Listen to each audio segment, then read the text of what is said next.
Dear students, good morning. बेटा हम कर रहे थे चैप्टर नंबर 1 के न्यूमेरिकल्स, ठीक है। और न्यूमेरिकल में हमने न्यूमेरिकल नंबर 20 तक कर लिए थे। आज हमारे पास 4 न्यूमेरिकल और है जो एडिशनल एक्सरसाइज है, इसके अतिरिक्त प्रश्न इसके न्यूमेरिकल्स हम क्लास में ही करेंगे। एक बार हम विदाउट एडिशनल एक्सरसाइज के न्यूमेरिकल ही कंप्लीट कर रहे हैं। तो न्यूमेरिकल नंबर 21 लेंगे आज हम। 21 नंबर न्यूमेरिकल क्या है, ध्यान दीजिए। 10 सेंटीमीटर त्रिज्या के चालक गोले पर अज्ञात परिमाण का आवेश है। यदि गोले के केंद्र से 20 सेंटीमीटर दूरी पर विद्युत क्षेत्र का मान दिया हुआ है आपको 1.5 गुणा 10⁻³ विद्युत क्षेत्र का मान दिया हुआ है 1.5 गुणा 10⁻³ त्रिज्यतः अंतर्मुखी यानी अंदर की ओर। इसका मतलब क्या होता है, त्रिज्यतः अंतर्मुखी मतलब विद्युत क्षेत्र की जो तीव्रता है वो इसकी त्रिज्या के अनुदिश अंदर की ओर है, ठीक है। त्रिज्या 10 सेंटीमीटर दी हुई है तो गोले पर नेट आवेश कितना होगा। आप जानते हो किसी भी गोले की सतह पर विद्युत क्षेत्र की तीव्रता का फॉर्मूला होता है KQ/R²। अब इस क्वेश्चन में आपको Q का मान निकालना है, तो E का मान आपको दिया हुआ है, R का मान आपको दिया हुआ है, K का मान आप जानते हैं। तो Q का मान कितना आ जाएगा, E/R²/K। तो E की वैल्यू आपको गिवन है 1.5 गुणा 10⁻³ R की वैल्यू, क्योंकि इसमें R की वैल्यू 10 सेंटीमीटर दी हुई है, आप इसको मीटर में चेंज कर लीजिए, 0.1 मीटर, इसका स्क्वायर कर दीजिए। और K का मान 9 गुणा 10⁻৯, ये Q का मान आ जाएगा, इतने कूलाम। लेकिन ध्यान दीजिए यहाँ पर जो विद्युत क्षेत्र है वो अंदर की ओर है। विद्युत क्षेत्र अंदर की ओर तभी हो सकता है जब इस गोले पर आवेश का परिमाण कैसा हो, ऋणात्मक। तो जो भी मान आएगा इसका आंसर आप नेगेटिव में देंगे। वैसे इसका मान आप सोल्व करने पर यह आएगा 6.67 नैनो कूलाम। नैनो मीन्स जानते हैं आप सभी 10⁻⁻৯।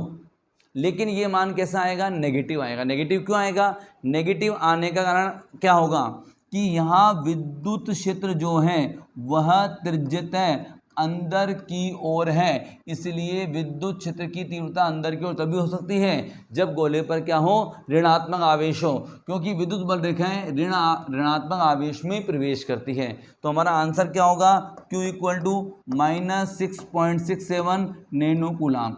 हम यहाँ तक सोल्व करके लिखेंगे कि क्योंकि विद्युत क्षेत्र अंदर की ओर है अतः गोले पर आवेश ऋणात्मक होगा, और फिर ये आंसर दे देंगे।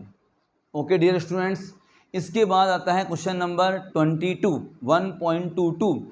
2.4 मीटर व्यास के किसी एक समान चालक गोले का पृष्ठीय आवेश घनत्व, आप सभी जानते हैं चालक गोला बोला है यहाँ पर। चालक गोले को आप आवेश देंगे तो आवेश केवल कहाँ रहेगा, आवेश रहेगा उसकी सतह पर, ठीक है। तो उसका पृष्ठीय आवेश घनत्व आपको दिया हुआ है, अपन उसको लिखते हैं सिग्मा से। ये क्वेश्चन नंबर 22 है। सिग्मा बराबर क्या होता है, Q/4πr², ये होता है। सिग्मा इक्वल टू क्या होता है, ये होता है Q/4πr², और इसका मान आपको, सिग्मा का मान आपको 80 दिया हुआ है, और त्रिज्या R का मान मीटर में ही दिया हुआ है, कितना 2.4 मीटर। R बराबर कितना है 2.4 मीटर, और सिग्मा बराबर कितना है 80 माइक्रो कूलाम को मैं कूलाम में चेंज कर लेता हूँ, कूलाम प्रति मीटर स्क्वायर। ये क्वेश्चन है, ठीक है। गोले पर आवेश ज्ञात कीजिए, बड़ा ही सिंपल क्वेश्चन हो गया, फॉर्मूला लिख ही दिया है मैंने। गोले पर आवेश आ जाएगा सिग्मा इंटू 4πr²। सिग्मा का मान आपको दिया हुआ है, पाई की जगह आप क्या लेंगे 3.14, और आर की जगह पर आप मीटर में ही हैं तो 2.4 ले लेंगे। और इसको जब आप सोल्व करेंगे तो आपको यहाँ पर Q का मान मिलेगा 1.447। आप लगभग इसको 1.45 भी ले सकते हैं। 1.447 इंटू 10⁻³ कूलाम, ये आंसर आएगा इसका, ठीक है डियर स्टूडेंट्स। सोल्व करने पर आपका ये आंसर आ जाएगा। आगे इसमें दो क्वेश्चन है ए एंड बी। तो ए मैंने आपको बता दिया है, गोले पर आवेश ज्ञात कीजिए, वो हम ज्ञात कर चुके हैं। गोले के पृष्ठ से निर्गत कुल विद्युत फ्लक्स कितना है, तो यहाँ हम गाउस का नियम लगा लेते हैं। फाई बराबर होता है क्यू अपॉन एप्सिलॉन नॉट। अब गोले से गुजरने वाला फ्लक्स निकालना है, तो गोले पर आवेश का मान आपको मालूम है इतना है, और एप्सिलॉन नॉट का मान भी आपको मालूम है। एप्सिलॉन नॉट का मान कितना होगा, 8.85 इंटू 10⁻⁻12। इसको आप सोल्व कर लीजिए, इससे क्या आ जाएगा, फ्लक्स का मान आएगा। ये कितना आएगा, ये आएगा 1.63 इंटू 10⁸। सोल्यूशन तो आप कर सकते हैं इजी वे में। फाई का मात्रक याद है, फाई का मात्रक newton into metre square upon coulomb लिख लीजिए, या कूलाम के ऊपर ले जाएं, ऐसे भी ले सकते हो आप। इसका मात्रक newton into metre square multiply with coulomb की पावर -1, एक ही बात है। तो ये फाई का मान आ गया। अगला क्वेश्चन, क्वेश्चन नंबर 23। कोई रेखिक आवेश 2 सेंटीमीटर दूरी पर 9×10⁴ न्यूटन प्रति कूलाम का विद्युत क्षेत्र उत्पन्न करता है। देखिए क्वेश्चन क्या है, कोई अनंत रेखीय आवेश, इसको पढ़ते ही हमें पता लगना चाहिए कि ये क्वेश्चन हो गया है अनंत लंबाई के आवेशित तार से संबंधित। कोई अनंत रेखिक आवेश अपने से 2 सेंटीमीटर दूरी पर 9×10⁴ न्यूटन प्रति कूलाम का विद्युत क्षेत्र उत्पन्न करता है। रेखिक आवेश घनत्व ज्ञात कीजिए। तो इसका रेखिक आवेश घनत्व इस फॉर्मूले से निकाला जाएगा। आप जानते हो, अनंत लंबाई के आवेशित तार के कारण विद्युत क्षेत्र की तीव्रता का मान होता है कितना, 2k लैम्डा अपॉन r। आपको क्या निकालना है, रेखिक आवेश घनत्व। तो यहाँ पर ये लैम्डा क्या है, रेखीय आवेश घनत्व। तो लैम्डा बराबर आ जाएगा ER/2k। अब वैल्यूज पुट कीजिए। आप देखिए यहाँ पर विद्युत क्षेत्र की तीव्रता कितनी दी हुई है, तो आप देखेंगे यहाँ विद्युत क्षेत्र की तीव्रता दी हुई है 9×10⁴। कितनी दूरी पर निकालना है, तो आप देखिए रेखिक आवेश से कितनी दूरी है, 2 सेंटीमीटर। तो 2×10⁻² अपॉन 2k, के का मान कितना है 9×10⁹, ये लैम्डा का मान आ गया। इन सब से आप सोल्व कीजिए, इससे लैम्डा का मान मात्रक आएगा कूलाम प्रति मीटर। आप सभी जानते हैं रेखीय आवेश घनत्व यानी एकांक लंबाई पर आवेश, और एकांक लंबाई पर आवेश का मात्रक होता है कूलाम प्रति मीटर। सोल्व करने पर इसका जो आंसर होगा वो 10 माइक्रो कूलाम प्रति मीटर प्राप्त होगा। इतना आएगा इसका। ठीक है, अब देखिए नेक्स्ट क्वेश्चन है क्वेश्चन नंबर 24। क्या है क्वेश्चन, ध्यान दीजिएगा। 2 बड़ी पतली धातु की प्लेटें, 2 बड़ी पतली धातु की प्लेटें, धातु की प्लेट है,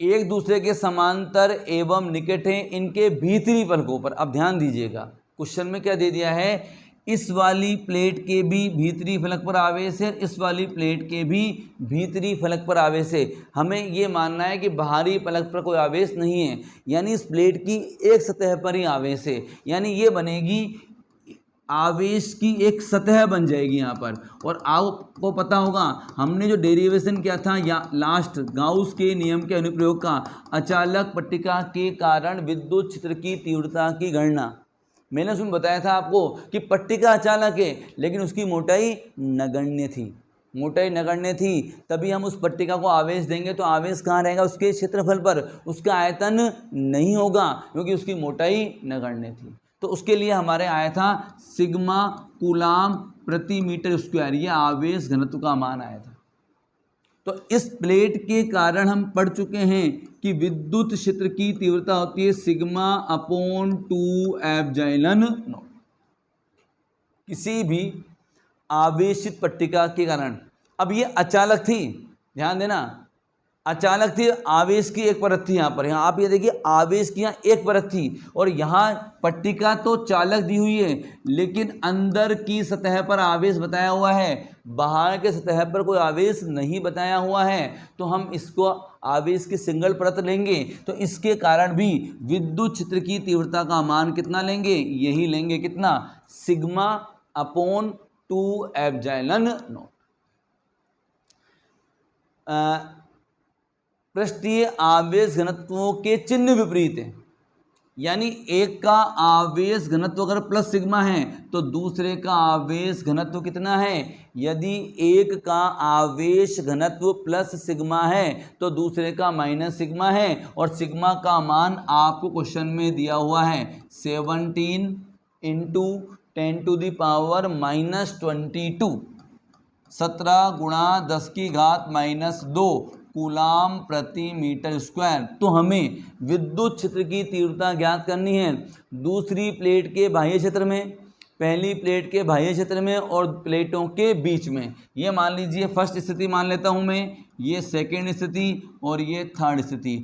फिर ध्यान दीजिएगा यहाँ मैं दूरी की बात नहीं बोली है कि प्लेट से इतनी दूरी पर निकालो। क्यों नहीं बोला ऐसा? क्योंकि आप जानते हैं कि किसी भी पट्टिका के कारण विद्युत क्षेत्र की तीव्रता जो होती है वो दूरी पर निर्भर नहीं करती है, वो दूरी के साथ परिवर्तित नहीं होती है, इसलिए दूरी की बात यहाँ की ही नहीं है। अब देखिए ये प्लेट पॉजिटिव है, ये प्लेट नेगेटिव है। मैं फर्स्ट स्थिति की बात कर रहा हूँ। माना ये प्लेट नंबर 1 और ये प्लेट नंबर 2। यहाँ फर्स्ट स्थिति पर पहली प्लेट का विद्युत क्षेत्र है E1 और दूसरी प्लेट का है E2। मैं कोई बिंदु ले लूँ, ये प्लेट पॉजिटिव है। इस पॉजिटिव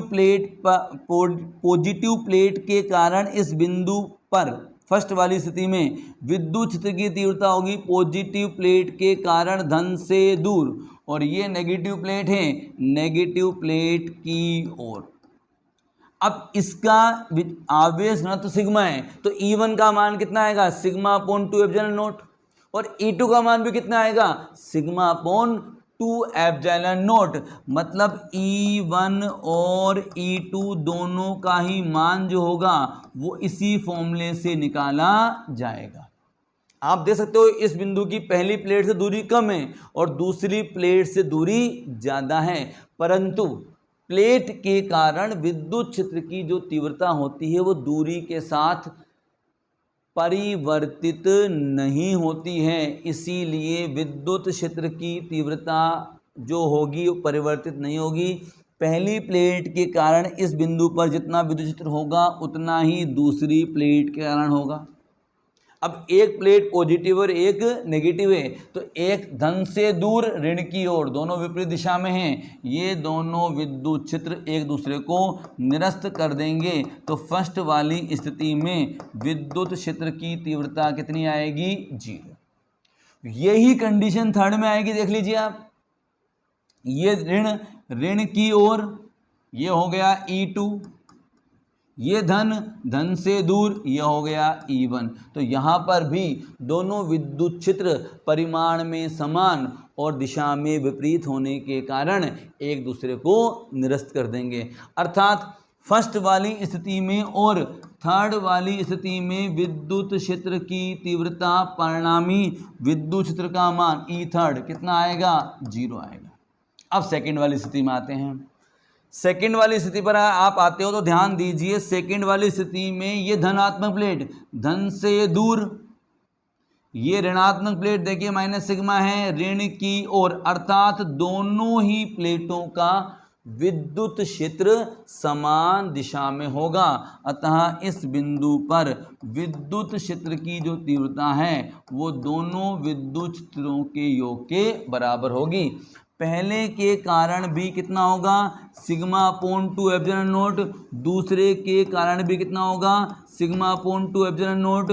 दोनों को जोड़ दीजिए, कितना आ जाएगा, सिग्मा अपॉन एप्सिलॉन नॉट आ जाएगा। अब आप सिग्मा का मान रखिए जो कि इसमें दिया हुआ है, आपको कितना दिया हुआ है 17 गुणा 10 की घात -22, और एप्सिलॉन नोट का मान रखिए जो आपको दिया हुआ है कितना, एप्सिलॉन नोट का मान हमें मालूम है 8.85 इंटू 10⁻12, उसको आप करके सोल्व करेंगे तो यह आंसर आएगा 1.92 इंटू 10⁻10। सोल्व आप अपने आप कर सकते हैं, इसमें आपको गुणा भाग करने पड़ेंगे, वो इजीली आप अपने आप कर सकते हैं। समझ में आ गई बात सभी को।